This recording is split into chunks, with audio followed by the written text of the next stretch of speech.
ఎప్పటికీ చేయకూడనివి. అందులో మొదటిది, ఆనందంలో ఉన్నప్పుడు ఎప్పుడూ మాటివ్వద్దు. ఆనందం మీలో వాదించే గుణాన్ని మాయం చేస్తుంది.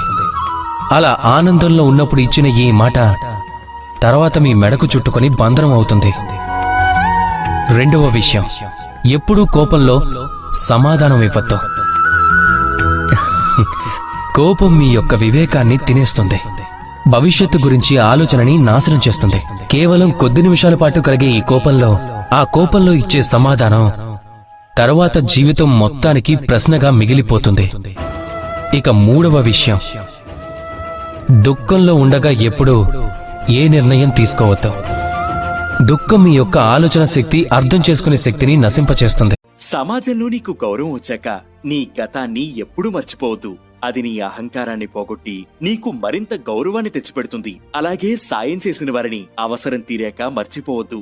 కృతజ్ఞత నీ వ్యక్తిత్వానికి వెలుగునిస్తుంది.